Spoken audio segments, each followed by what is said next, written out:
हर काम खुशी से करो। अपना पूरा शरीर और मन एक ही काम पर लगाने का बार बार प्रयास करो। अपनी जिंदगी के परिस्थिति से कभी मत डरो। हर पल अपने काम के बारे में सोचो और अपनी जिंदगी के परिस्थिति से कभी मत डरो। अपने कर्तव्य पर ध्यान दो, डर पूरी तरह से खत्म हो जाएगा। ऐसी सीख गौतम बुद्ध ने कई सालों पहले उस वक्त की पीढ़ी को क्यों दी थी? इसके पीछे का रहस्य क्या है? आज इसी रहस्य के बारे में हम गौतम बुद्ध की कहानियों के माध्यम से जानेंगे। तो बिना देर किए चलिए उन कहानियों की शुरुआत करते हैं। पहली कहानी, मन के सब डर काल्पनिक है। एक बार एक व्यक्ति गौतम बुद्ध के आश्रम में रहने आया। आश्रम की शांति में 2 दिन बीत जाने के बाद वह बुद्ध के पास जाता है और कहता है, बुद्ध, मेरे मन में कुछ प्रश्न उठ रहे हैं, मैं उनका उत्तर जानने के लिए यहाँ आया हूँ। बुद्ध ने कहा, पूछो, आपका प्रश्न क्या है? उस आदमी ने कहा, बुद्ध, मैं अपने जीवन से बिल्कुल भी खुश नहीं हूँ। दुखों और परेशानियों के पहाड़ ने मेरे जीवन को नर्क बना दिया है। मेरे जीवन में कुछ भी ठीक नहीं चल रहा है। मैं जानना चाहता हूँ कि मेरे साथ ये सब क्यों हो रहा है। मैं इतना बदकिस्मत क्यों हूँ? बुद्ध ने कहा, सबसे पहले तुम मुझे बताओ कि इसका कारण क्या है। आपके दुहक के लिए वे कौन सी बातें हैं जिनके कारण आप इतने परेशान और चिंतित हो गए? बुद्ध के प्रश्न पर कुछ देर सोचने के बाद उस व्यक्ति ने कहा, यह कैसा प्रश्न है? मैंने आपसे एक प्रश्न पूछा और आप उत्तर देने के बजाय पूछ रहे हैं। बुद्ध उस व्यक्ति की बात सुनकर मुस्कुराए। यदि तुम अपने दुख का कारण नहीं जानते हो तो तुम मुझसे यह उम्मीद कैसे कर सकते हो कि मैं तुम्हारे दुहक का कारण जान पाऊंगा? व्यक्ति ने कहा, बुद्ध, लेकिन लोग कहते हैं कि आप भगवान हैं, आप सब कुछ जानते हैं, आप लोगों के मन को पढ़ते हैं, तब आपको मेरे दुहक का कारण पता चल जाएगा। बुद्ध हल्के से मुस्कुराए और गंभीर स्वर में बोले, तुम यह सोचकर गलती कर रहे हो कि कोई आएगा और तुम्हें तुम्हारी सभी समस्याओं से बाहर निकाल देगा, लेकिन ऐसा कभी नहीं होगा। केवल तुम ही हो जो तुम्हें तुम्हारी परेशानियों से बचा सकते हो। महसूस करें कि आपने आत्मज्ञान प्राप्त कर लिया है तो आप अपनी समस्या का समाधान कर सकते हैं। मैं भी आपके जैसा हूं। फर्क सिर्फ इतना है कि सब कुछ साफ है। जिस दिन आपके जीवन की सभी समस्याएं दूर हो जाएंगी, उसी दिन से आपकी भी समस्या के लिए बुद्ध के पास जाने की जरूरत नहीं पड़ेगी।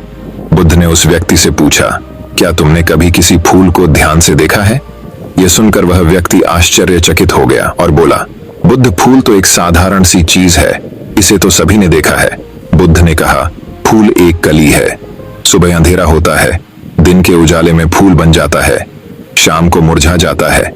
यदि फूल केवल इसी बात की चिंता करता है तो शाम तक उसे मुरझाकर गिरना ही पड़ता है, वह कभी खेल नहीं पाएगा।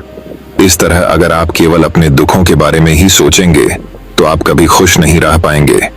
इसलिए मैं आपको बताना चाहता हूं कि आपके जीवन में अभी भी बहुत सी चीजें हैं जिनके बारे में अगर आप बारीकी से देखें तो आप अभी भी खुश हो सकते हैं। आप उनके बारे में सोचकर मुस्कुरा सकते हैं। आप अंदर से खुश हो सकते हैं।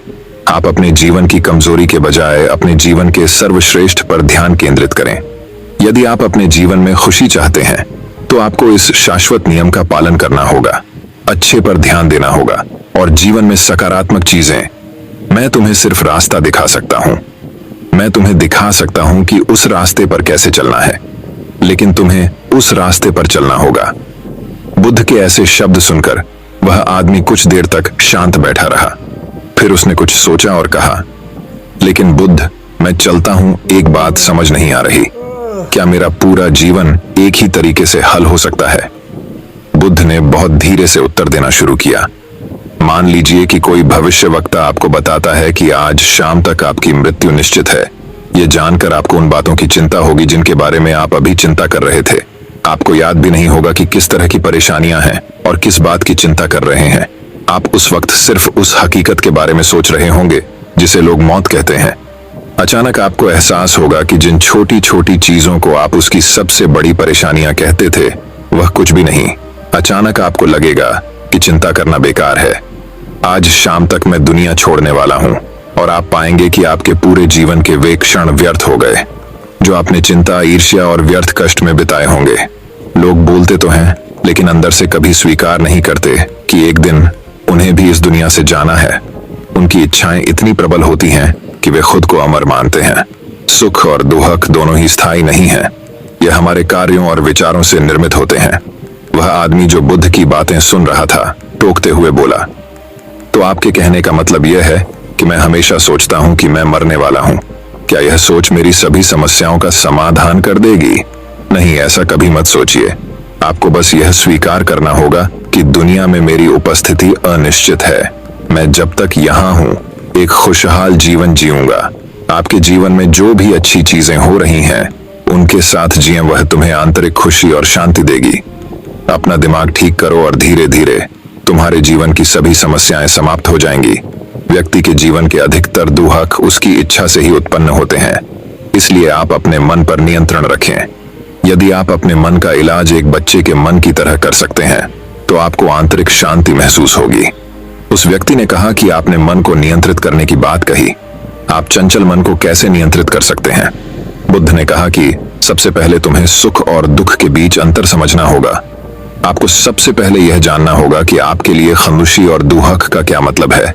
इसके बाद अभ्यास के द्वारा अपने मन को इस प्रकार तैयार करना है कि आप न तो खुशी के मौके पर ज्यादा खुश हों और न ही दुखी होने पर ज्यादा दुखी हों। आपको खुद को पूरी तरह से मध्य में रखने का प्रयास करना होगा, जिसे मैं मध्यम मार्ग कहता हूं। यदि आप अपने जीवन में गहराई से उतरेंगे और यह पता लगाने का प्रयास करेंगे कि क्या चीज आपको खुश करती है और क्यों, तो अंत में आपको केवल एक ही उत्तर मिलेगा कि आप आपके सभी दुखों का कारण हैं। आपकी इच्छा, आसक्ति, इच्छा, ये सब आपके मन द्वारा निर्मित है। इसलिए यदि आप अपने मन पर नियंत्रण कर लेंगे तो आपके सभी दुख समाप्त हो जाएंगे। गौतम बुद्ध ने उस व्यक्ति से कहा कि यदि आप एक और छोटा सा काम करेंगे तो आप देखेंगे कि आपके जीवन के सभी दुख हमेशा के लिए समाप्त हो जाएंगे। बुद्ध के मुख से ऐसे वचन सुनकर वह व्यक्ति उत्तेजित हो गया और बोला, मुझे उसके लिए क्या करना होगा? बुद्ध के मुख से ऐसे शब्द सुनकर वह व्यक्ति उत्तेजित हो गया और बोला, मुझे उसके लिए क्या करना होगा? बुद्ध ने कहा कि तुम अगले 2 दिनों तक किसी से बात नहीं करोगे और कागज लेकर आशाराम के एकांत स्थान पर बैठ गए। आपको वहां बैठकर उन दुखों के बारे में सोचना और लिखना है जो आपकी परीक्षा ले रहे हैं, और उनका कारण भी लिखना है। और दूसरे पेज पर आपको थोड़ी सी खुशी लिखनी है और यह भी लिखना है कि आपको यह खुशी क्यों है। जल्दबाजी करने की कोई जरूरत नहीं है, आपके पास बहुत समय है। आप आराम से सोच सकते हैं। जाओ और सोचो और आराम से लिखो। उस आदमी ने बुद्ध को प्रणाम किया और आश्रम के कोने में बैठ गया। 2 दिन बाद वह कुछ लेकर बुद्ध के पास वापस आया, उसके हाथ में कागजात। उसे देखकर बुद्ध ने कहा, सबसे पहले तुम कागज से अपना दुख पढ़कर सुनाओ। व्यक्ति ने सबसे पहले अखबार पढ़ना शुरू किया। मेरे परिवार के सदस्य अमीर हैं, लेकिन मैं गरीब हूं और काम करता हूं।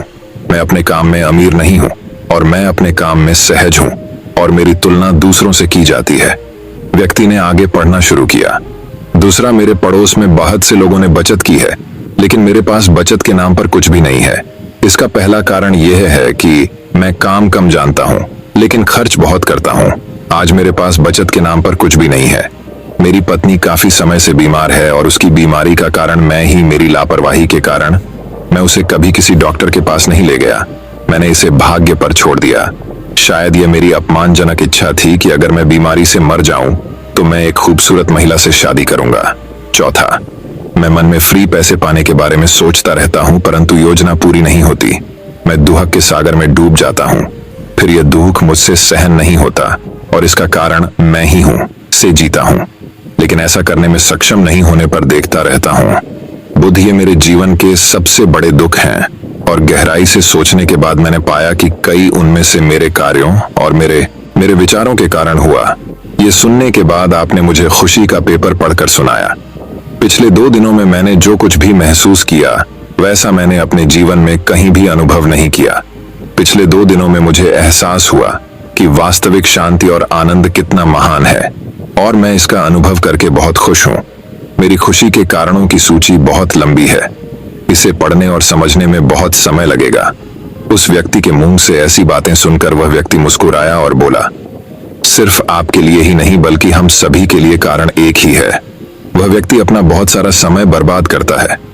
आप दुख का कारण ढूंढने में लगे हैं। हमारा जीवन भी एक तरह से सुख, शांति और आनंद की तिजोरी है। बुद्ध ने उस व्यक्ति से कहा कि खुशी के सभी कारणों को साझा करने की जरूरत नहीं है, तुम उनमें से कुछ का पाठ कर सकते हो।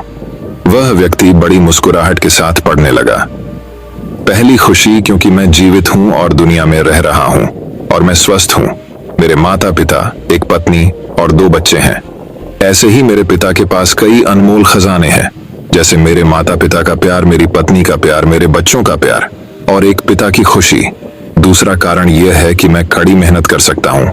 मैं कोई भी काम कर सकता हूँ।